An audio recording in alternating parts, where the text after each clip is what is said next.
Hello students, welcome to your favourite channel home educator. कैसे हैं आप लोग? बढ़िया। ये हम लोगों का यूनिट एंड मेजरमेंट का लेक्चर नंबर 5 और इसमें हम लोग सीखने वाले हैं स्क्रू गेज। ठीक है, बहुत ही इंटरेस्टिंग सा, बहुत ही आसान सा एक कॉन्सेप्ट है स्क्रू गेज, जिसको आज हम लोग को स्टडी करना है।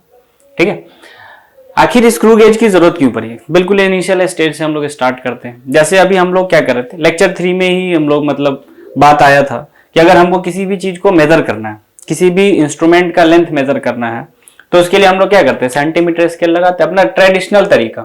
अगर ये एक इतना बड़ा रॉड है and we want to finding the length of this rod, तो हम लोग क्या करते हैं, अपना सेंटीमीटर स्केल जो हम लोग के इंस्ट्रूमेंट बॉक्स में होता है लगाते हैं।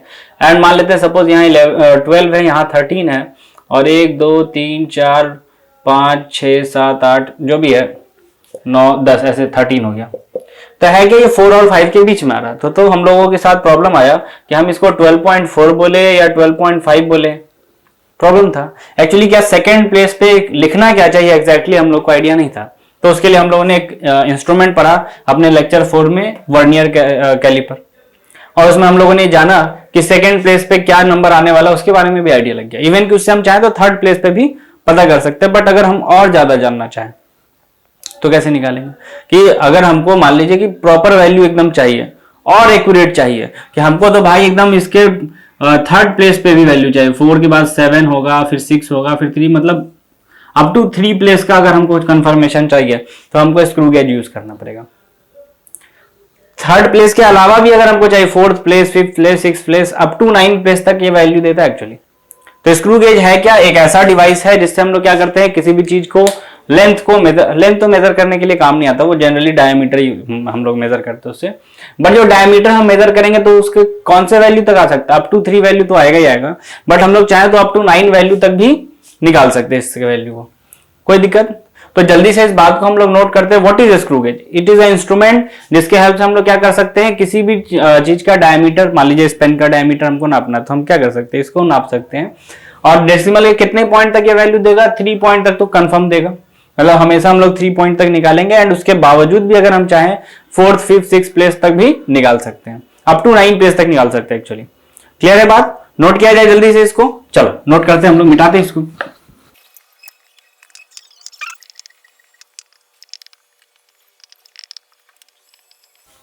ठीक है, ये अपना हो गया है कि हम लोग का छोटा सा स्टेटमेंट। स्क्रू गेज क्या है? एक ऐसा इंस्ट्रूमेंट, जल्दी से नोट कर लो इसको, जिसके में हम लोग क्या कर सकते हैं, जिसके हेल्प से पता कर सकते हैं किसी भी लेंथ डायमीटर 3rd प्लेस तक या 6th प्लेस तक या 9th प्लेस तक भी हम लोग निकाल सकते हैं, कोई दिक्कत।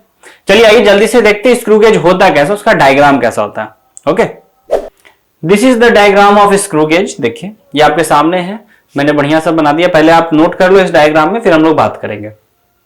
कर लिया नोट? चलो देखो होता क्या, बहुत ही आसान से छोटा सा एक आइडिया रखना है हम लोग को मेन स्क्रू गेज के बारे में। ये स्ट्रक्चर में देख लीजिए, जो अपने काम का चीज है, जैसे फ्रेम, एनविल या स्टड, स्क्रू, मेन स्केल या pitch scale, circular scale, thimble and ratchet, ये इतने चीज है। बट अपने काम का इसमें सर्कुलर स्केल है, स्क्रू है एंड पिच स्केल। ये 3 चीज अगर आप बढ़िया समझ जाओगे तो आपके क्वेश्चंस बनना शुरू हो जाएंगे। तो हम लोग का मेन फोकस इसी के ऊपर होगा। पहले इसमें हम लोग रीडिंग लेते कैसे, उसके लिए मान लीजिए हमको इस पेन का डायमीटर नापना है। क्या नापना है? डायमीटर। तो हम क्या करेंगे, इस पेन को देखिए, इस स्टड और स्क्रू के बीच में यहां पे हम फंसा देंगे। ठीक है, एंड ये जो होता है थिम्बल, इसको हम रोटेट करा सकते हैं इस तरीके से, क्लॉकवाइज या एंटी क्लॉकवाइज, वो डिपेंड करता है। जैसे अगर मान लीजिए इसको हमको कसना है तो हमको क्या करना है, एंटी क्लॉकवाइज इसको घुमाना पड़ेगा ताकि ये स्क्रू आगे निकले एंड वहां पे फिक्स हो जाए।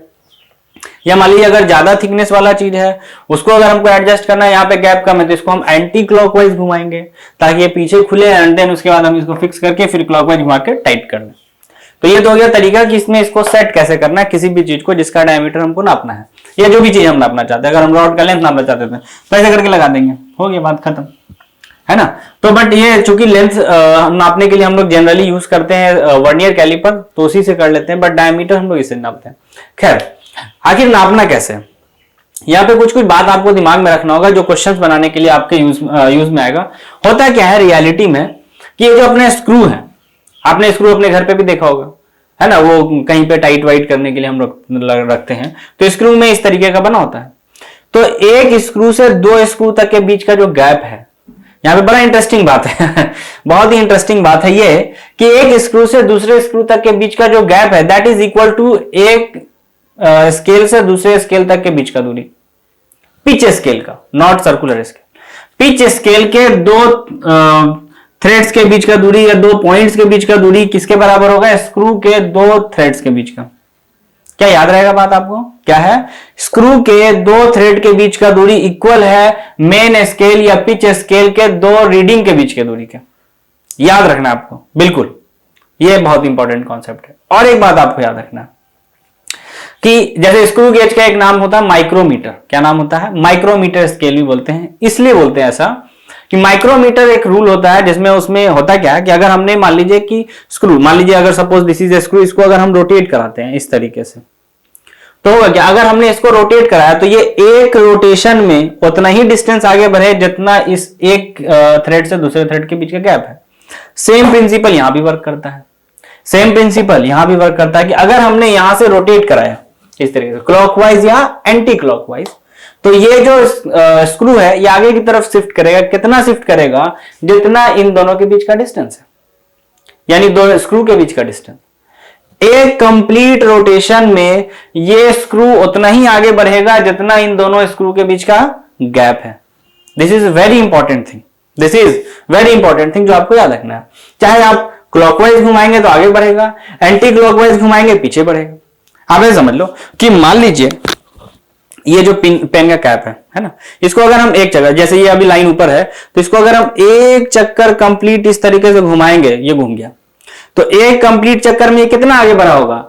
एक स्क्रू से दूसरे स्क्रू के बीच का जो डिस्टेंस है, अगर यहां पे हम इसको दिखाएं आपको इस तरीके से, ये जो डिस्टेंस है इतना ही डिस्टेंस आगे बढ़ाइएगा। एंड इसी प्रॉपर्टी के कारण इसको हम लोग माइक्रोमीटर स्क्रू गेज भी बोलते हैं, बट खैर वो अपने नाम के ऊपर नहीं। बट ये पॉइंट मेरे लिए इंपॉर्टेंट है, ये पॉइंट मेरे लिए इंपॉर्टेंट है। और ये बराबर है किसके? पिच स्केल के दो थ्रेड्स के बीच के दूरी के।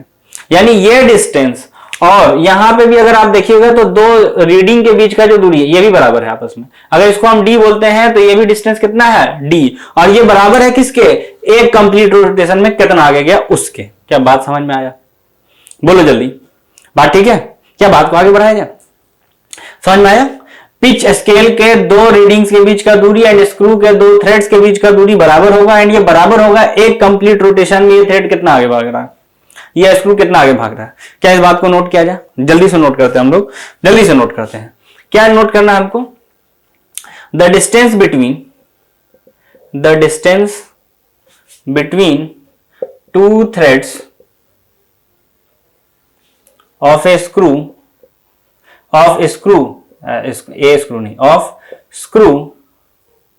is equal to the distance between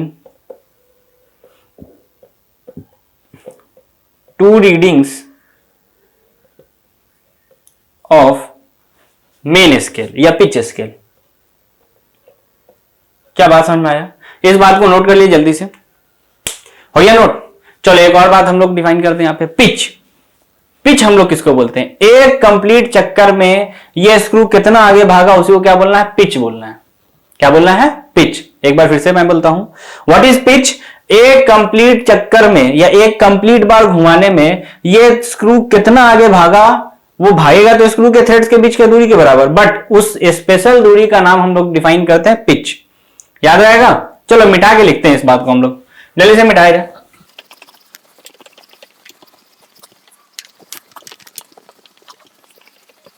तो देखिए हम लोगों को क्या लिखना है? पिच का डेफिनेशन लिखना है। पिच क्या होता है? बहुत ही आसान सा term, the distance move by the screw in one complete rotation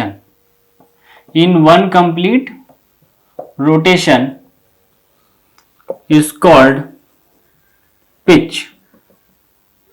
याद रखना, the distance move by the screw in one complete rotation is called pitch. एक कंप्लीट रोटेशन में वो कितना आगे खिसका है वही क्या कहलाएगा? पिच।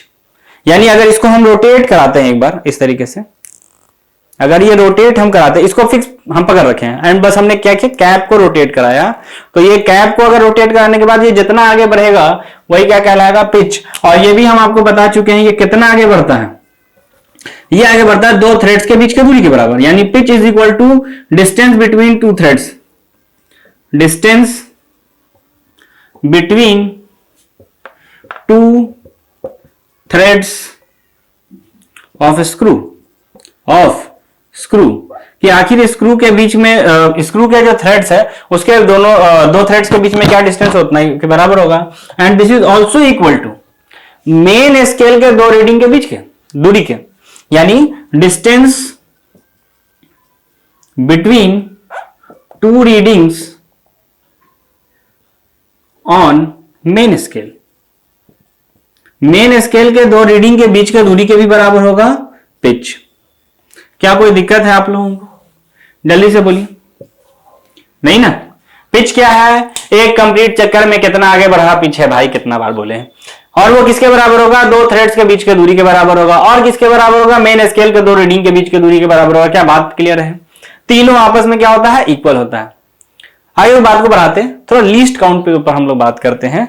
जैसे हम लोगों ने बात वर्नियर कैलिपर में भी किया था कि वर्नियर कैलिपर का लीस्ट काउंट क्या होगा, उसी टाइप से हमको इस स्क्रू गेज का भी लीस्ट काउंट को समझना होगा कि आखिर इसको हम कितना, मतलब क्या लीस्ट काउंट है इसका। तो पहले छोटा सा डेफिनेशन एक बार हम आपको याद करा दें। हमने आपको एरर एनालिसिस चैप्टर जो लेक्चर था हम लोग का लेक्चर 3, उसमें मैंने आपको डेफिनेशन बताया था स्क्रू लीस्ट काउंट का। Definition of least count is, the definition of least count is minimum distance या मिनिमम क्या बोल सकते हैं, minimum reading taken by an instrument. कोई भी इंस्ट्रूमेंट मिनिमम कितना वैल्यू नाप सकता है, that is the least count of that instrument. जैसे कि अपना सेंटीमीटर स्केल है, वो 0.1 सेंटीमीटर मिनिमम नाप सकता है या 1 mm नाप सकता है, उसको हम लोग बोल देते हैं उसका लीस्ट काउंट। अपने घर पे जो क्लॉक लगा होता है उसका जो लीस्ट काउंट होता है वो 1 सेकंड होता है, मिनिमम 1 सेकंड नाप सकता है। स्टॉप वॉच होता है वो मिली सेकंड तक नाप सकता है। तो उस तरीके से बहुत सारा अपना अलग अलग वैल्यूज होता है। उसी तरीके से ये स्क्रू गेज मिनिमम कितना नाप सकता है, स्क्रू गेज कितना मिनिमम नाप सकता है, तो इसको हम लोगों को समझना होगा, least count of screw gauge. चल इसको भी मिटा ही लेते हैं। देखिए हमको समझना क्या है, लीस्ट काउंट। क्या समझना है, least count of screw gauge, कि आखिर वो सबसे छोटा वैल्यू, सबसे मिनिमम वैल्यू कितना है जो हम इस स्क्रू गेज से नाप सकते हैं। तो देखिए हमने बोला, ऐसे सोचते हैं, कैसे सोचते हैं कि जैसे सपोज ये मेरा सर्कुलर स्केल है। अच्छा, सर्कुलर स्केल थिम्बल के साथ कनेक्टेड भी होता है, ठीक है। अगर थिम्बल आप घुमाएंगे तो सर्कुलर स्केल भी घूमेगा, जैसे अभी बनाए थे ना ऐसा, कि ये अपना थिम्बल था एंड इस तरीके से हम लोग का सर्कुलर स्केल था, यहाँ मेन स्केल था इस तरीके से। तो मेन स्केल ऐसे था, खुपच खुपच खुपच खुपच खुपच, और सर्कुलर ऐसे था, है ना। ये सर्कुलर था और ये मेन स्केल था, और ये था थिम्बल, ये था थिम्बल। तो अगर हमने थिम्बल को घुमाया तो ये नहीं रोटेट करेगा, बट ये सर्कुलर स्केल रोटेट करेगा। क्या बात समझ में आ रहा है? ये इसके साथ अटैच होता है। अगर आप लैब में जाके अपने देखेंगे, फिजिक्स के लैब में अगर वहां स्क्रू गेज अवेलेबल होगा, तो अगर आप इस थिम्बल को रोटेट करेंगे तो उसके साथ क्या होगा, सर्कुलर स्केल भी रोटेट कर जाएगा। एंड उसके कारण ये पूरा मेन स्केल से ही यहां से पूरा स्क्रू आगे की तरफ शिफ्ट करेगा या पीछे की तरफ शिफ्ट करेगा, डिपेंड करता है कि आपने किस तरीके से इसको रोटेट कराया, क्लॉकवाइज या एंटी क्लॉकवाइज। बात समझ में आ रहा है? खैर, और बात को आगे बढ़ाते हैं कि मिनिमम कितना नाप सकते हैं। तो अगर एक कंप्लीट चक्कर मैंने घुमा दिया तो हम नाप सकते हैं कितना के बराबर, पिच के बराबर। एक चक्कर में, एक रोटेशन में हम नाप सकते हैं कितना के बराबर, पिच के बराबर। एंड पिच क्या है, दो थ्रेड्स के बीच का दूरी। खैर उस पर बात नहीं करना, कितना देर बात करेंगे। एक चक्कर में पिच के बराबर। अच्छा, अगर मान लीजिए यहां से मैंने एक चक्कर घुमा दिया इसको, आगे भी बढ़िया, फिर से देखिए, आगे भी बढ़िया, है ना। अगर इसको हम एक चक्कर घुमाते हैं तो ये आगे भी बढ़ता है। तो एक चक्कर में कितना आगे बढ़ रहा है, पिच के बराबर। कितना आगे बढ़ रहा है, पिच के बराबर। अच्छा ठीक है, यानी पिच के बराबर बढ़ गया। यानी कि अगर हम आधा चक्कर घुमाते, यहां ऊपर टॉप में है, इसको हम आधा चक्कर घुमाएं तो कहां आएगा, नीचे में आएगा, लेकिन आगे बढ़ जाएगा। कितना आगे बढ़ेगा, आधे चक्कर में पिच के आधा दूरी। जैसे कि मान लीजिए अपना फ्रेम था, है ना ऐसा फ्रेम, और यहाँ पे ऐसे अपना स्क्रू वगैरह लगा हुआ, चलो उतना बढ़िया नहीं बनाते हैं। तो यहाँ पे हम क्या फिक्स कर पाएंगे, ये तो डिपेंड करेगा ना कि हमने इसको, मान लीजिए हम पूरा सटा रखें, हम पूरा सटा रखें कि ये मेरा जो फ्रेम है एंड ये जो मेरा स्क्रू है पहले पूरा सटा हुआ एकदम, ये इस तरीके से पूरा सटा हुआ, बीच में कुछ भी गैप ही नहीं है। तो हम इसको कितना पीछे लाए हैं और मिनिमम कितना पीछे ला सकते हैं, क्या वही सबसे मिनिमम चीज हम नाप सकते हैं? अगर हम एक पूरा चक्कर लगाएंगे तो क्या एक पिच के बराबर का दूरी हम नाप सकते हैं? आप 2 चक्कर लगाएंगे तो 2 पिच के दूरी के बराबर हम यहां पे नाप सकते हैं। तो मिनिमम कितना हम पीछे इसको ले जाएं ताकि हमको यहां पे वैल्यू मेजर हो पाए, हमको ये सोचना है। हमको ये सोचना है कि यहां पे मिनिमम कौन सा चीज फंसा सकते हैं। तो उसके लिए हमने बोला कि सबसे मिनिमम जितना पीछे ले जाएंगे क्या उतना ही फंसाएंगे। हम लोग हाँ, बात तो समझ में आया, बात तो समझ में आया कि अगर हम इसको मिनिमम जितना दूर ले जा सकते हैं पीछे, उतना ही वाला चीज अगर लाएंगे यहां पे फंसाने के लिए, तो उसका वैल्यू हम मेजर कर सकते हैं, उसका वैल्यू हम मेजर कर सकते हैं। हाँ, बात तो समझ में आया, बात तो चमका कि अगर एक कंप्लीट चक्कर मारेंगे तो एक पिच के बराबर जाएगा एंड उसको हम अरेंज कर देंगे यहाँ पे तो पिच का वैल्यू आ सकता है। हम बोले कोई जरूरी है क्या एक चक्कर लगाएंगे, हम आधा चक्कर लगाएंगे भाई, तो क्या पिच के हाफ डिस्टेंस हम पीछे गए होंगे एंड वहां पे हमने वैल्यूज को डाल दिया, तो क्या हाफ पिच के बराबर का वैल्यू मेजर हो सकता है? हाँ, यानी पिच से छोटा भी हम मेजर कर सकते हैं। फिर मेरे मन में आया, अच्छा आधा घुमाए कोई जरूरी, हम क्वार्टर घुमाते हैं, अरे क्वार्टर चाउमीन खाते हैं ना हम लोग, उस तरीके से क्वार्टर अगर घुमाते हैं, हाँ ये भी हो सकता है कि अगर इसको क्वार्टर घुमाना मतलब ये यहां पे आ जाएगा इस तरीके से, यहां पे है इस तरीके से, तो अब की बार क्या पिच का 1/4 डिस्टेंस हम मेजर कर पा रहे हैं? बोला हाँ, बात तो सही, यानी कि हम कितना रोटेट करा सकते हैं, आधा भी रोटेट करा सकते हैं, 1/4 भी करा सकते हैं, उससे भी कम करा सकते हैं। तो मिनिमम कितना करा सकते हैं? मिनिमम हम करा सकते हैं जो पिच या जो लीस्ट काउंट होगा वो कितना होगा। जैसे अगर हमने देखिए लीस्ट काउंट का वैल्यू हम लिखते हैं पिच डिवाइडेड बाय, अगर हम हाफ कराते तो बाई 2 लिखते हैं, मतलब आधा चक्कर घुमाते तो, अगर हमने क्वार्टर चक्कर घुमाया तो क्या बाई 4 लिखना चाहिए। कितना चक्कर हम घुमा रहे हैं, यहां पे कितना रीडिंग है, अगर यहां पे 100 रीडिंग है तो क्या हम 1/100 मतलब 100वां बस यहां से एक पॉइंट घसका देंगे, उतना घुमा के रोक लेंगे। जैसे मान लो अगर यहां रीडिंग्स लगा हो और इसको हमको घुमाना, तो हमने बोला एक रीडिंग खाली घुमाओ ना भाई, अगर यहां रीडिंग्स लिखा हो तो क्या करो, एक रीडिंग घुमाओ रुक जाओ, एक रीडिंग घुमाओ रुक जाओ, तो क्या थोड़ा सा पीछे आया होगा एंड वो मिनिमम वैल्यू हम नाप सकते हैं फिर। यानी लीस्ट काउंट क्या है, pitch divided by number of division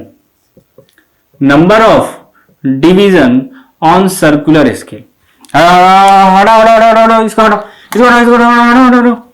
number of division on circular scale, on सीधा लिखते हैं पूरा सर्कुलर स्केल। क्या बात समझ में आया कैसे हमने नापा? Pitch divided by number of division on circular scale. कितना मिनिमम हम नाप सकते हैं, जितना मिनिमम हम घुमा सकते हैं, कितना मिनिमम घुमा सकते हैं, पिच का आधा भी घुमा सकते हैं, क्वार्टर भी घुमा सकते हैं, कितना घुमा सकते हैं। यहां जो रीडिंग्स लिखा है ना सर्कुलर में, अच्छा मिटा देंगे, सर्कुलर में जो रीडिंग लिखा है उसका आप एक बस पार्ट घुमा लो, वो सबसे मिनिमम आएगा, वो सबसे मिनिमम आएगा, तो वो मेरा लिस्ट काउंट कहलाएगा। बात समझ में आया कि अगर मान लो, चलो मैं आपको दिखाता हूं, यहां रीडिंग ले ही लेते हैं, नहीं होता है तो 2 सेकंड तो लगना, 1 2, लेकिन आपको दिखेगा नहीं ब्लैक पे ब्लू। अच्छा ऐसा करते हैं, यहां पे मारते हैं, चलो इतना से तो काम हो जाएगा जी। देखो यहां पे मैंने रीडिंग बना रखा है, यहां पे मैंने रीडिंग बना रखा है। अब इसको हमको घुमाना है तो हम इसको पूरा भी घुमा सकते हैं, ऐसे पूरा भी घुमा सकते हैं, लेकिन हमने बोला कि यहां पे बस एक रीडिंग के जितना घुमाई ना, तो क्या फिर भी थोड़ा सा पीछे आया होगा। अगर ये पूरा सटा हुआ है, हम इसको कितना पीछे ला सकते हैं, एक रीडिंग के जितना, एक रीडिंग घुमाएंगे जितना पीछे आएगा, क्या वही सबसे मिनिमम दूरी होगा। एंड उसके लिए आपको करना क्या होगा, एक मतलब अगर 100 है तो 1/100 आपने घुमाया, 200 है तो क्या 1/200, उसमें होता भी उसी तरीके से 100 डिवीजन, 50 डिवीजन, 200 डिवीजन, इस तरीके का वैल्यू होता है। तो पहले बात समझ में लिस्ट काउंट कैसे निकालना है, pitch divided by number of division on circular scale, and इसमें जो भी है आपका रीडिंग उसको बस एक बार आप घुमा लो, आपका काम हो जाएगा। क्या बात कुछ समझ में आ रहा है कैसे हम लोग कर रहे हैं? जल्दी छाप लो फॉर्मूला, क्वेश्चन करके देखते हैं लीस्ट काउंट कैसे निकलेगा। क्वेश्चन करके देखते हैं।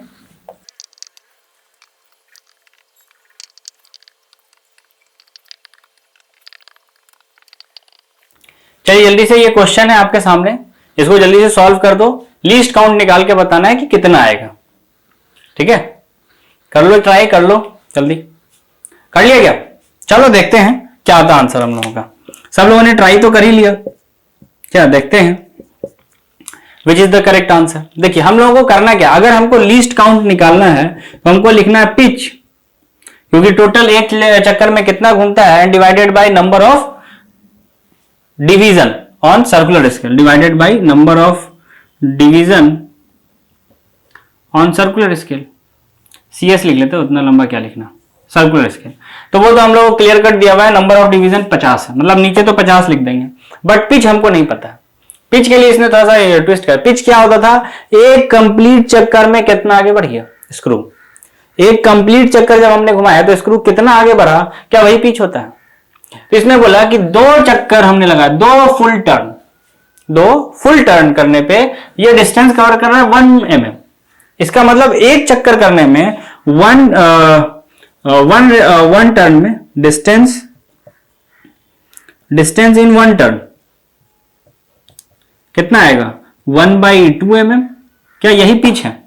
बिल्कुल हाँ, यही पिच है, क्योंकि एक टर्न में जितना डिस्टेंस कवर होता है क्या वही पिच होता है, यानी कि 0.5 mm हम ऐसा लिख लेते हैं, 0.5 mm। पिच निकल गया, नंबर ऑफ डिवीजन पहले से दिया हुआ था, यानी हमने डिवाइड लगा देना 0.5 डिवाइडेड बाई 50, और इसको अगर सॉल्व किया जाए तो लगता है 1/100 बचेगा, यानी 0.01 mm बचेगा, यानी कि पहला ऑप्शन सही होगा। बोलो जल्दी से किसका सही हुआ? कोई मुश्किल क्वेश्चन है क्या? चलो एक और करके देखते हैं, एक क्वेश्चन और करके देखते हैं लिस्ट काउंट के ऊपर। क्वेश्चन क्या है? क्वेश्चन बहुत ही आसान सा बोल रहा है क्या कि एक अपने पास स्क्रू गेज है,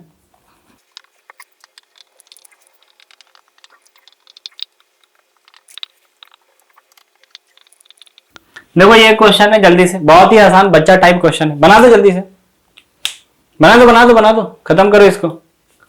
ये सब भी अटकेगा अगर क्वेश्चन तो फिर बहुत ही गड़बड़ बात है। बहुत ही आसान क्वेश्चन है, कर लिया क्या? चलो देख लेते हैं, बहुत ही आसान सा क्वेश्चन है। लीस्ट काउंट हम लोगों को क्वेश्चन में दे रखा है 0.01 mm। लीस्ट काउंट का फार्मूला क्या होता है? लिस्ट काउंट को दिया होता है, फार्मूला क्या होता है, pitch divided by number of division on circular scale, number of division on circular scale CS is equal to 0.01 mm, and वो भी हमको दिया हुआ कि 50 है, एंड पिच पूछा गया, कौन सा बड़ा काम है, पिच निकालना, बस क्रॉस मल्टीप्लाई करेंगे एंड आंसर बताएंगे। यानी pitch is equal to 0.01 into 50, यानी कि ये आ गया कितना, 0. ये करेंगे तो 100 2 बार, यानी 0.5 mm, 0.5 mm। ऑप्शन नंबर नहीं, सी में तो सेंटीमीटर, ए। खत्म। कोई मुश्किल है क्या इसमें? खत्म। एक और देख लेते हैं फिर आगे बढ़ते हैं हम लोग।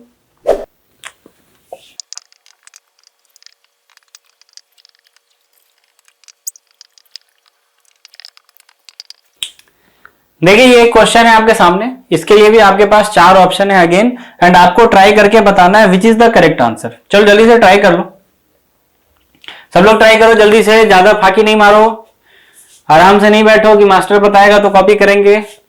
मास्टर ये क्वेश्चन नहीं बताएगा आपका, आपको बताना है, क्योंकि एग्जाम आपको देना है। चलो जल्दी कर लिया क्या? देखो बता देते हैं, तुम लोग मानोगे नहीं, क्योंकि बिना बताए तुम लोग नहीं मानने वाले, क्योंकि देखो कैसे करना है। अगर देखा जाए यहाँ पे तो हम लोगों को क्वेश्चन में क्या बोल रहा है कि लिस्ट काउंट, अरे वाह वाह वाह वाह, लिस्ट काउंट दिया हुआ है? नहीं, लिस्ट काउंट किसका? मेन स्केल का, 1 mm। अरे मेन स्केल का लिस्ट काउंट, कहने का मतलब क्या? जैसे अगर हम लोग देखा जाए, याद हो अगर आपको, तो ये मेन स्केल होता था इस तरीके का, और यहाँ पे ऐसे ऐसे वर्टिकल रीडिंग होता था, एंड सर्कुलर स्केल यहाँ ऐसे होता था जिसमें ऐसे ऐसे हॉरिजॉन्टल में रीडिंग होता था, मतलब वर्टिकल है बट ऐसे ऐसे बना रखे थे ना, एंड ये हॉरिजॉन्टल, लेकिन इसको खड़ा खड़ा बना रखे थे, ऐसे बोल दिया। तो इसमें बोल रहा है क्या, एक से दूसरे के बीच का जो गैप है that is 1 mm, that is 1 mm। अच्छा चलो ये बात तो समझ में आ गया, एक लाइन से दूसरे लाइन के बीच का दूरी इज 1 mm, क्योंकि वो बोलना चाह रहा है लिस्ट काउंट का मतलब क्या, जो मिनिमम दूरी हो, मिनिमम दूरी एक से दूसरे के बीच का, वो 1 mm है। चलो ठीक है, इसका मतलब क्या, पिच भी दे दिया। हाँ पिच भी दे दिया, क्योंकि पिच क्या था, एक कंप्लीट चक्कर में कितना आगे भागा, और क्या वो बराबर होता था distance between 2 screws, and that is also equal to distance between 2 readings on circular main scale. मैंने लिखा था आपको पिच का डेफिनेशन के टाइम पे कि the pitch is equal to the distance covered by the screw in one complete चक्कर, one complete revolution, but this is also equal to the distance between two threads on the screw, या it is also equal to the distance between two readings on the main scale. और वो reading अगर 1 mm है, इसका मतलब कि हमको pitch दे दिया गया है क्वेश्चन में, दैट इज 1 mm। हमने बोला चलो एक बात तो पता चला इसको निचोड़ के कि हाँ पिच का वैल्यू इसने देना चाहा हमको 1 mm, जो हमने निकाल लिया। हमने बोला चलो ठीक है। अब आगे बढ़ते हैं, हम बोले then find the minimum number of division on the circular, मतलब इसमें ऐसे खपच खपच खपच खपच कितना लाइन डाला जाए सो दैट ये मेजर कर पाए 5 माइक्रोमीटर। अगर इसको ये मिनिमम करना है, मतलब ये वैल्यू नापना है, तो क्या ये लीस्ट काउंट के बराबर हो जाए तो नाप लेगा, उससे ज्यादा होगा तो भी नाप सकता है, बट मिनिमम नंबर के लिए हमको तो इसको मिनिमम लीस्ट काउंट के बराबर करना पड़ेगा। हमने बोला हाँ, तो हमने चलो ठीक है, तो लीस्ट काउंट भी समझ में आ गया कि हमको 5 माइक्रोमीटर रखना पड़ेगा। लीस्ट काउंट कितना रखना पड़ेगा? 5 माइक्रोमीटर। एंड लीस्ट काउंट का फार्मूला क्या था? Pitch divided by number of division, number of division जो हमको निकालना है किस पे? Number of division on circular scale CS। This is equal to 5 10 to the power -6 कर लेते हैं माइक्रोमीटर के लिए। पिच दिया हुआ है, इसको क्रॉस मल्टीप्लाई करके नीचे लिखेंगे तो नंबर ऑफ डिवीजन का वैल्यू जो आ रहा है, चलो उतना हम नहीं लिखते हैं, नंबर ऑफ डिवीजन क्या आ रहा है? पिच डिवाइडेड बाय, ये पिच इज व्हाट? 1 mm, यानी 1 10 to the power -3 divided by 5 10 to the power -6, यानी ऊपर हो जाएगा 1000 बटे में आएगा 5, यानी आ रहा है 200। और ऑप्शन बी को ये सही बना रहा है। बोलो किसने सही बनाया था? जिसने सही बनाया था बहुत अच्छा काम उसने किया, बहुत समझदार बच्चा है। समझ में आया कैसे निकालते हैं वैल्यूज? लीस्ट काउंट क्या है, कैसे सर्कुलर स्केल पे रीडिंग लेना है, कैसे मेन स्केल पे रीडिंग आ रहा है, कुछ कुछ समझ में आ रहा है। चलो ये तो बात हो गया लीस्ट काउंट कैसे होता है। अब रीडिंग निकालने के ऊपर हम लोग बात करते हैं कि अगर रीडिंग निकालना हो स्क्रू गेज की हेल्प से तो कैसे निकालना है।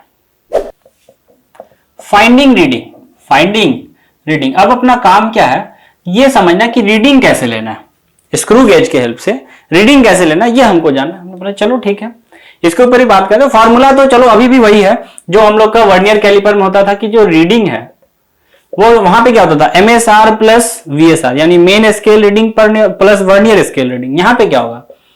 MSR plus CSR। MSR क्या है? Main scale reading, main scale reading. And VSR क्या है? Vernier scale, sorry circular scale reading. CSR क्या है? Circular scale reading. अब हमको समझना है कि what is MSR and what is CSR। देखो वो अपना बनाता है ऐसा, ये हम लोग का फ्रेम था इस तरीके का, एंड यहाँ पे ये पूरा तो सटा हुआ था इसके साथ, वो अपना स्क्रूज वगैरह इस तरीके से है ना। देखते हैं कि हमारा आएगा क्या। और यहां से हम लोग का स्टार्ट हो जाता है मेन स्केल, एंड यहां से स्टार्ट हो जाता था सर्कुलर स्केल, इधर थिम्बल वगैरह था अपना, ठीक है। बट जब आप यहां से इसको सटा के रखोगे ना, सर्कुलर स्केल यहां नहीं होगा, सर्कुलर स्केल होगा, वो मैं ब्लू से बना देता हूं। सर्कुलर स्केल भी यहां पे आपको दिखेगा, सर्कुलर स्केल भी यहां पे आपको दिखेगा, इसकी रीडिंग यहां पे ऐसे बनी हुई होगी। जब होगा क्या, होगा क्या, जब आप इसको घुमाओगे थिम्बल को, सॉरी, तो ये सर्कुलर स्केल पीछे खसकेगी और ये स्क्रू भी पीछे खसकेगा। एंड जिसके कारण होगा क्या, सिचुएशन कुछ इस तरीके का होगा कि सर्कुलर स्केल की कुछ रीडिंग आपको अब दिखनी शुरू हो जाएगी। अभी क्या सर्कुलर स्केल मेन स्केल के ऊपर चढ़ा हुआ था? अरे भाई देखो डायग्राम में देखो, सर्कुलर स्केल क्या है? मेन स्केल के ऊपर चढ़ा हुआ है, तो आपको कुछ दिख सकता है क्या? आंख से एक्सरे छोड़ के देख लेंगे सर, आप क्या बात करते हो, सब दिख रहा है। ऐसा नहीं होता, ऐसा नहीं होता, ये इसके ऊपर चढ़ा हुआ हम लोग देख नहीं सकते। होगा क्या, जब इसको हम घुमाएंगे पीछे की तरफ, एंटी क्लॉकवाइज हमने घुमाया ताकि आखिर ये पीछे आ जाए, एंड ये इसको खपाच हमने इसको घुसा देना इसके अंदर, एंड इसका डायमीटर नापना है। तो हमको इसको पहले जगह तो क्लियर करना पड़ेगा, यहाँ पे या तो पूरा सटा हुआ है, गैप है ही नहीं, तो उसके लिए हमको इसको पीछे लाना पड़ेगा। पीछे लाने के कारण क्या होगा कि ये जो थिम्बल है वो उसके साथ सर्कुलर स्केल अटैच होता है, तो सर्कुलर स्केल यहां पहुंच जाएगा। अब आपको इस पे रीडिंग दिखना शुरू होगा, तो यहां पे आपको क्या दिख रहा है, वही आपका क्या है, MSR। जैसे मैं एक एग्जांपल लेता हूं आपको कि आपने किया क्या कि जब आप इसको फंसाना चाहते हैं यहां पे, तो उसके लिए आपने इसको बोला कि लाओ भाई इसको पीछे घुमाया जाए। तो हमने इसको एक बार घुमाया, खटाक, अभी भी नहीं फंस रहा, एक बार और घुमाया, खटाक, अभी भी नहीं फंस रहा, एक बार और घुमाया, खटाक, अभी भी नहीं फंस रहा, एक बार और घुमाया, खटाक, अभी भी नहीं फंस रहा, एक बार और घुमाया, खटाक, अब फंस गया। कितना बार? 5 बार था, 6 बार, अच्छा जितना बार भी हो, मान लेते 6 टाइम पे फंस गया ये पूरी तरीके से। इसका मतलब इसका डायमीटर क्या है, इसका जो डायमीटर है that is dia that is 6 into एक चक्कर में कितना घूमा या कितना डिस्टेंस पिछाया, पिच, तो 6 डिस्टेंस में कितना पिछाएंगे, 6 इंटू पिच। नहीं समझ में आया बात। और वहां पे आपको 6 इंटू पिच है क्या, एक से लेकर दूसरे के बीच का दूरी एक पिच, तो दूसरे से तीसरे का 2 पिच। मतलब इस तरीके से आपको होगा क्या कि ये आपका जो मेन स्केल है, ये आपका जो मेन स्केल है 1 2 3 4 5 6, तो आपका जो सर्कुलर स्केल है ना वो यहां कहीं पे आके फंस जाएगा, रुक जाएगा। यहां पे रीडिंग लिखा होता है 1 2 3 4 5 6 और आपको 6 दिखेगा, वही आपका क्या हो गया, एमएसआर। वही क्या हो गया, एमएसआर। करना क्या है, शुरू में क्या होता है, सर्कुलर स्केल मेन स्केल के ऊपर चढ़ा होता है, आपको कुछ भी नहीं दिखेगा। आप आंख से एक्सरे भी छोड़ोगे तो भी नहीं दिखेगा, है ना, तो एक्सरे नहीं छोड़ना है, आंखों से एक्सरे छोड़ के देख लेंगे सर, ऐसा नहीं है। तो ये इसके ऊपर चढ़ा हुआ है तो आपको कुछ भी नहीं दिखेगा। हम लोग क्या करते हैं, अगर हमने इस पेन का डायमीटर यहाँ पे नापना है तो हमको इसको फंसाना पड़ेगा, उसके लिए हमको इसको एंटी क्लॉकवाइज घुमाना पड़ेगा ताकि ये पीछे खिसके, एंटी क्लॉकवाइज घुमाना पड़ेगा ताकि ये पीछे खिसके। तो एक बार हमने एंटी क्लॉकवाइज घुमाया, थोड़ा सा पीछे आया, बट अभी भी ये नहीं फंस रहा, बट पीछे कितना आ गया, पिच के बराबर, क्योंकि एक डिस्टेंस का। और यहां पे हमको एक दिखने लगा होगा, जब हम इसको एक बार घुमाएंगे, जब हम इसको एक बार घुमाएंगे तो हो हमको क्या दिखेगा, हमको ये दिखना शुरू हो जाएगा। अगर 1 2 मान लो लिखा गया, यहां आ चुका है, पहले यहां था, अब यहां हो गया। एक बार और हमने घुमाया तो क्या हम यहां पहुंच गए हैं, एक बार और हमने घुमाया तो क्या हम यहां पहुंच गए हैं, तीसरे नंबर पे। इसी तरीके से 6 बार में हम कहां पहुंचेंगे, जब 6 वाले रीडिंग पे होंगे, तो वो मेरा एमएसआर है, वो मेरा एमएसआर है। सीएसआर क्या है, इस केस में सीएसआर अभी नहीं आया, लेकिन सोचो कि 6 बार मैंने घुमाया अभी भी नहीं फंसा, लेकिन थोड़ा सा और घुमा दिया फंस गया। पूरा मैंने नहीं घुमाया, बट ये थोड़ा सा और मैंने घुमा दिया तो ये फंस गया। तो क्या उस थोड़े से की भी रीडिंग हमको लेनी पड़ेगी, हम लोग हाँ। यानी हुआ क्या होगा, हुआ दरअसल ये हुआ होगा, इसको मिटाते हैं, उधर ही से करते हैं काम, कि हुआ क्या होगा कि मान लेते हैं कि ये मेरा मेन स्केल है, 1 2 3 4 5 6 यहां पे है ना, 1 2 3 4 5 6। पहली बार घुमाए तो सर्कुलर स्केल यहां रुका, दूसरी बार घुमाए 2 पे रुका, तीसरी बार घुमाए 3 पे रुका, क्योंकि पिच के बराबर डिस्टेंस कवर करता है। उसे 6 बार में यहां पहुंच गया, लेकिन अभी भी ये फंस नहीं रहा है। हमने थोड़ा सा और घुमाया जाए, थोड़ा सा और घुमाए, फंस गया, लेकिन पूरा 7वां चक्कर नहीं हुआ था। इसका मतलब 7 पे तो नहीं पहुंचा है, लेकिन क्या वो यहां पहुंच चुका है, क्या वो यहां पहुंचा, हम हाँ। तो आखिर हमको है क्या, ये 7 यहां था अंदर, अभी भी छिपा हुआ है, 7 नहीं दिख रहा आपको, 7 नहीं दिख रहा। आपको क्या करना, ये छोटा सा वैल्यू लेना है। 6 तो आपका एमएसआर हो गया, लेकिन क्या यही छोटा डिस्टेंस इस केस में क्या बन जाएगा, वीएसआर, जो पिछले केस में नहीं था। पूरा 6 पे वो फिट हो गया तो सीएसआर की जरूरत ही नहीं, लेकिन यहाँ पे सीएसआर आएगा, सॉरी हाँ सीएसआर ना, वीएसआर वर्नियर स्केल वाला अभी भी फील चल रहा है, खैर तो सीएसआर आ जाएगा। पहले बात समझना है सीएसआर क्या है, एक्स्ट्रा मैंने कितना घुमाया, क्या वही मेरा सर्कुलर स्केल रीडिंग है। अब देखो इसको निकालना क्या है, कैसे है। एमएसआर तो आपको जो सीधा सीधा दिख जाए वही आपका एमएसआर है। सीएसआर कैसे निकालना, जैसे मान लीजिए हमने इसको घुमाया तो कितना बार घुमाया होगा, पूरा एक चक्कर लगाते तो पिच के बराबर घूमते, लेकिन मान लेते हैं यहाँ पे 100 डिवीजन था, कितना डिवीजन था, 100 डिवीजन, एंड मैंने 100 का 40 बार घुमा के यहां पहुंच गया। यानी कि क्या है, यहां पे जैसे सर्कुलर स्केल में इस तरीके से रहता है अपना रीडिंग्स, तो पहले तो शुरू में होता क्या, इसका 0 यहां पे होता है, इसका 0 यहां पे होता है, एंड एक चक्कर पूरा घुमाने के बाद फिर से वापस 0 यहीं पे आ जाता है। लेकिन क्या आधा चक्कर पे 50 यहां आता होगा, उससे कम चक्कर पे क्या, मतलब 30 बार हमने घुमाया मतलब 30 यहां आएगा, या 50 से ज्यादा कर दिए तो 60 70 इस तरीके से कोई रीडिंग यहां पे आता होगा। मान लेते हैं अभी फिलहाल के लिए कि 40 यहां आया था, 40 यहां आया था, तो ये है क्या, अगर हमने एक बार घुमाया होता तो लीस्ट काउंट के बराबर आए होते, 2 बार घुमाए होते तो 2 लीस्ट काउंट के बराबर, 3 पार्ट हमने घुमाया तो 3 लीस्ट काउंट के बराबर, 4 पार्ट घुमाया तो 4 लीस्ट, तो जितना पार्ट मैंने घुमाया उतना इंटू लीस्ट काउंट। नहीं समझ में, फिर से देखो है क्या। हमको बस सिंपल एक काम करना है, ये छोटा सा वैल्यू जानना है। उसके लिए मैंने यहां पे देखा 40 है, तो इसका मतलब क्या है, अगर हमने इसके एक पार्ट को घुमाया होता, 100 में से एक पार्ट को घुमाया होता तो क्या वो लिस्ट काउंट के बराबर होता, हाँ। अगर हमने 2 पार्ट घुमाया तो क्या 2 इंटू लिस्ट काउंट, 3 पार्ट घुमाया तो क्या 3 into list count.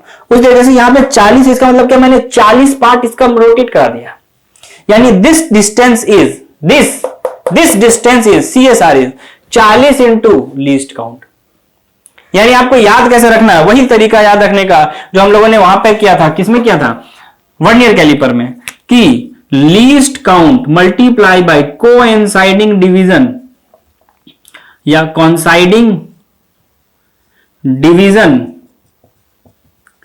On circular scale. Circular scale का कौन सा वाला रीडिंग मेन स्केल के साथ कॉन्साइड कर रहा है उसको मल्टीप्लाई कर दिया जाए लीस्ट काउंट के साथ, तो वो मेरा दे देगा सर्कुलर स्केल रीडिंग, एंड उसमें मेन स्केल रीडिंग को जोड़ते ही इस रॉड का या उस पेन का आपको क्या मिल जाएगा, डायमीटर का एक्चुअल वैल्यू मिल जाएगा। क्या बात समझ में आया कैसे हम लोगों ने रीडिंग को लिया है? कोई दिक्कत समझ में आ गया? तो जल्दी से इसको छाप लो जो छापना चाहते हो आप। मैंने समझा दिया आपको main scale reading plus circular scale reading. Circular scale reading कैसे निकाला, least count into coinciding division on circular. Main scale reading निकालना कोई मुश्किल काम नहीं, जो सीधा सीधा दिख गया वही क्या है, मेन स्केल रीडिंग है। क्या एक बार फिर से बोल दिया जाए, एक बार फिर से समझ लो। शुरू में होता क्या है कि इसका जीरो इसके हॉरिजॉन्टल के साथ मैच करता है, सर्कुलर स्केल पूरा का पूरा मेन स्केल के ऊपर चढ़ा होता है। एंड आप इसको चाहो तो नहीं देख सकते हो मेन स्केल का रीडिंग, क्योंकि इसके ऊपर चढ़ा हुआ है, चाहे आंख से आप एक्सरे ही क्यों ना छोड़ दो। तो मैंने बोला ठीक है। अगर आप इसको घुमाओगे तो ये पीछे की तरफ खिसकेगा, सर मेन स्केल दिखना शुरू होगा। अगर आपने एक बार घुमाया होगा तो ये आपका जो सर्कुलर स्केल है वो कुछ इस पोजीशन पे आके रुकेगा यहाँ पे, एंड आप बोलोगे हाँ 1 दिखा। 1 क्यों दिखा? क्योंकि एक चक्कर में, एक कंप्लीट चक्कर में दो थ्रेड्स के बीच का दूरी या दो डिवीजन के बीच का दूरी ही वो ट्रेवल करता है, यानी कि 1 आपको दिख चुका है। दूसरी बार में ये 2 पे आ चुका है सर्कुलर। उसी तरीके से मैंने बात किया था 6 पे, तो 6 पे आ चुका था, फंस गया तो 6 इंटू पिच मेरा आंसर आता। लेकिन क्या 6 से ज्यादा करना पड़ा? तो एक बार अगर हमने एक पार्ट घुमाया था तो लिस्ट काउंट के बाद, 2 पार्ट घुमाया तो 2 इंटू लिस्ट काउंट, 3 पार्ट घुमाया 3 इंटू लिस्ट काउंट, 40 पार्ट घुमाया तो क्या 40 into list count. And main scale reading जो यहाँ पे साफ साफ दिख जाए आपको। क्या बात समझ में आ रहा है? रीडिंग कैसे लेना है? कोई दिक्कत? चलो जल्दी से छाप लो, एक क्वेश्चन करके देखते हैं। चलो मिटाते हैं इसको, मिटाए ना, चलो मिटाते हैं।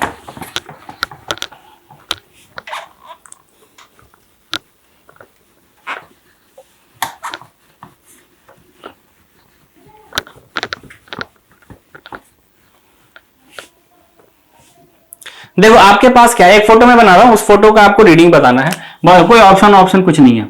चलो देखो ये आपका मेन स्केल है और 1 2 3 4 5 ऐसे बहुत सारा इसमें, ठीक है, 1 2 3 4 5 6 ऐसा है। और ये जो दूरी है mm में है, इन mm ये दिया हुआ है आपको। वैल्यूज जो 1 से 2, 2 से 3, 3 से 4 ये सब mm में दूरी है। एंड जो सर्कुलर स्केल है वो यहां कहीं पे आके रुक गया है। सर्कुलर स्केल कहां रुक गया है? यहां कहीं पे आके ये रुक गया है सर्कुलर स्केल इस तरीके से। एंड इसका जो रीडिंग है वो यहां पे इस तरीके से है, 0 कहीं और जा चुका है क्योंकि 3 और 4 के बीच में है। क्योंकि हमने किया क्या होगा, पहले एक बार घुमाया होगा नहीं फंसा, एक बार और घुमाए होंगे नहीं फंसा, दो बार घुमा चुके 2 पे आ गया, 3 बार घुमाए नहीं फंसा 3 पे आ चुके होंगे, लेकिन थोड़ा सा और घुमाए अब फंस गया। यानी ये है कितना, यही आपको मतलब सोचना है, आपको सोचना, मैं नहीं बता रहा। तो अगर ये यहाँ पे आपको ये दिखा दिया जाए कि दिस इज 37, सपोज आपको निकालना है रीडिंग कितना आया, फाइंड रीडिंग। चलो जल्दी से निकाल के बताओ, फाइंड रीडिंग, फाइंड रीडिंग हो गया क्या? चलो देखते हैं। अगर हमको रीडिंग निकालना है, अगर हमको रीडिंग निकालना है तो this is so easy, so easy, so easy काम। MSR plus ESR, main scale reading plus circular scale reading, हमने देख लिया साफ साफ 3 दिख रहा है, यानी 3 mm मेन स्केल का रीडिंग आ गया। बट क्या सर्कुलर स्केल रीडिंग के लिए हमको ये छोटा सा वैल्यू चाहिए, तो उसके लिए हमने बोला ठीक है लीस्ट काउंट में मल्टीप्लाई कर दिया जाए कोइंसाइडिंग वाला, जो कि 37 है तो 37 मल्टीप्लाई करेंगे, बट लीस्ट काउंट हम नहीं जानते अभी। हमने बोला ठीक है लीस्ट काउंट। अच्छा एक और चीज दिया हुआ था यहाँ पे, नंबर ऑफ डिवीजन इसमें मान लीजिए 100 था, चलो वो मेरी मिस्टेक 100 मैंने देना भूल गया, चलो खैर कोई बात नहीं, आप निकाल ही सकते हो। लिस्ट काउंट जल्दी बोल दो कितना आएगा, pitch divided by number of division, pitch divided by number of division. तो पिच कितना है, पिच है एक से दूसरे के बीच का दूरी जो कि 1 mm के बराबर होगा, and divided by number of division है 100, यानी 0.01 mm is the list count, is the list count. Multiply करके कहानी को खत्म किया जाए तो 3 प्लस 0.01 इंटू 37 यानी 3 प्लस 0.37, तो 3.37 mm। आंसर, खत्म कहानी। क्या बात समझ में आया कैसे करना है? कोई प्रॉब्लम? ठीक है, एक क्वेश्चन और करके देखते हैं, जल्दी से छाप लो इसको। पहले क्वेश्चंस करके देखते हैं हम लोग जल्दी से। देखा जाए एक क्वेश्चन जो आने वाला है अपने आपके सामने।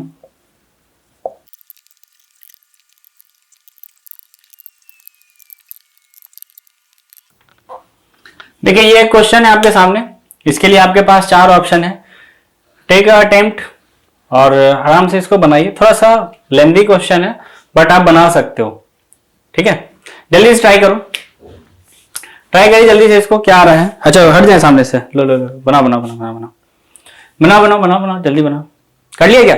चलो देखते हैं करके क्या आ रहा है सॉल्यूशन। है क्या यहाँ पे? देखिए कि जो अपना स्क्रू है उसके थिम्बल पे यानी सर्कुलर स्केल पे 50 डिवीजन। चलो एक अपने पास ये बात इंफॉर्मेशन आ गया कि नंबर ऑफ डिवीजन जो है दिस इज 50। और क्या बोल रहा है? Spindle advances 1 mm when the screw is turn two rotation. मतलब 2 बार जब इसको घुमाते हैं तो 1 mm आगे भाग जाता है।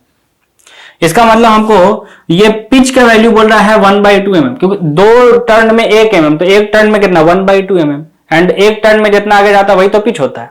इसका मतलब हमको समझ में आ गया कि द पिच इज 1/2 mm। एक बात ये समझ में आ गया।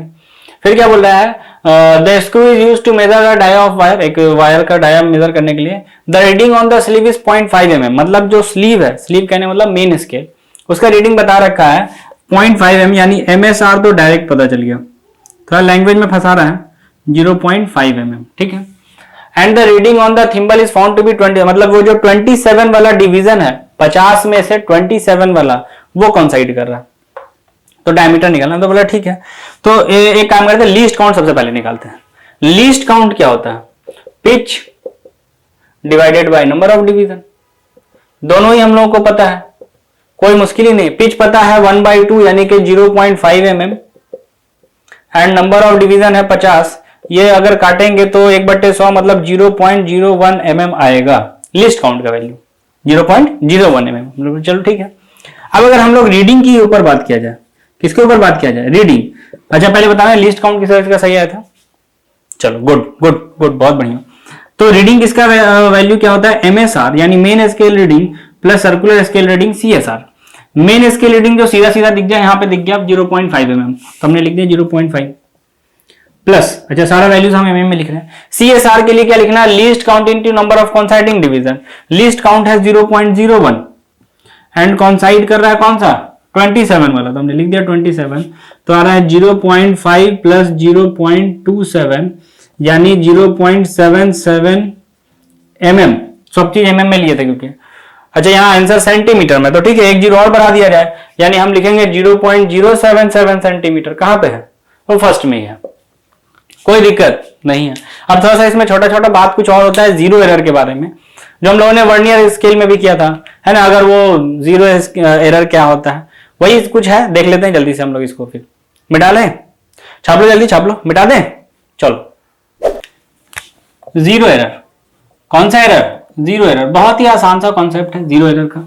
देखिए होता क्या है कि जो अपना सर्कुलर स्केल होता है और जो मेन स्केल होता है वो इस तरीके का होता है, और इसको हम पूरा टाइट जब करते हैं, पूरा जब टाइट करते हैं तो होता क्या है कि ये मेरा अगर मेन स्केल, ये मेरा अगर मेन स्केल और सर्कुलर स्केल यहां चढ़ के आ जाता है, हम आपको बता ही चुके हैं, ये यहां चढ़ के आ जाता है।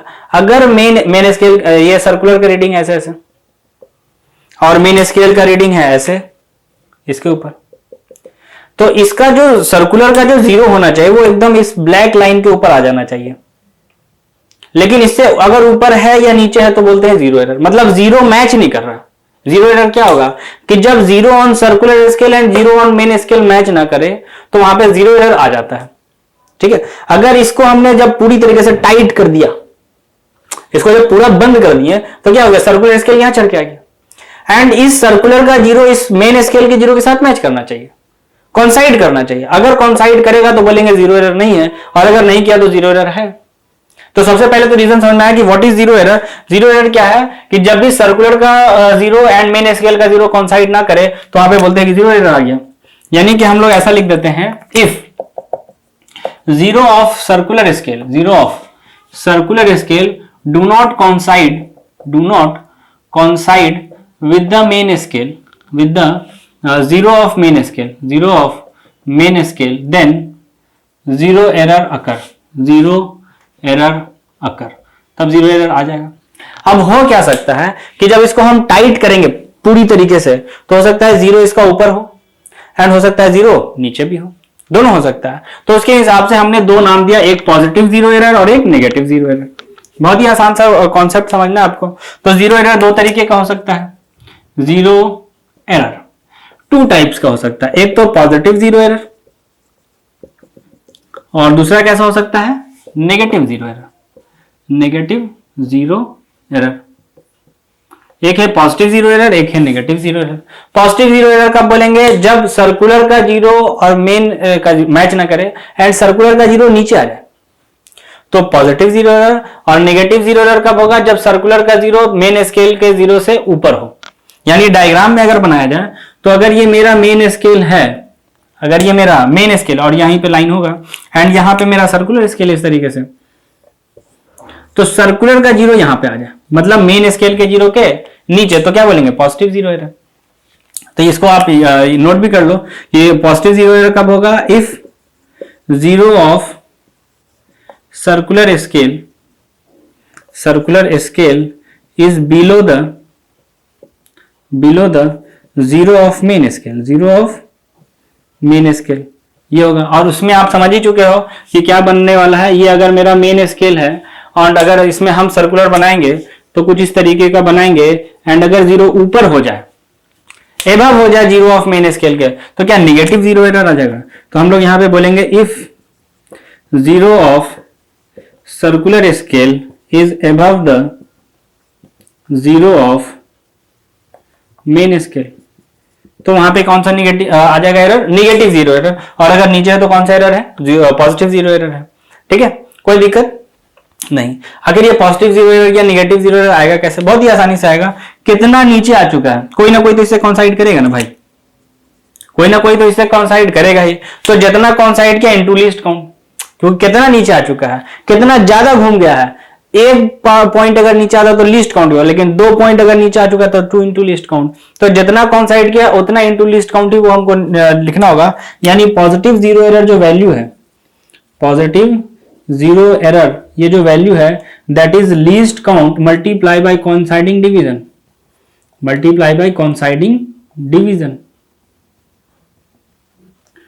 विथ मेन कोइंसाइडिंग डिवीजन से ही समझ जाओगे आप। एंड यहां भी लिख सकते हैं इस बात को हम लोग कि नेगेटिव जीरो एरर जो आ रहा है, नेगेटिव जीरो एरर ये कैसे आएगा, लीस्ट काउंट इनटू, फिर से यहां भी कोई कोइंसाइड कर रहा होगा, यानी कोइंसाइडिंग डिवीजन से आपको मिल जाएगा। एंड जो करेक्ट रीडिंग है, चलो ये तो हो गया ना, करेक्ट रीडिंग यहां पे लिख देते हैं हम, इसको मिटाते हैं। करेक्ट रीडिंग जो है, करेक्ट रीडिंग, इसके लिए कोई खास काम आपको नहीं करना है। जो आपने रीडिंग निकाला है, मेजर्ड रीडिंग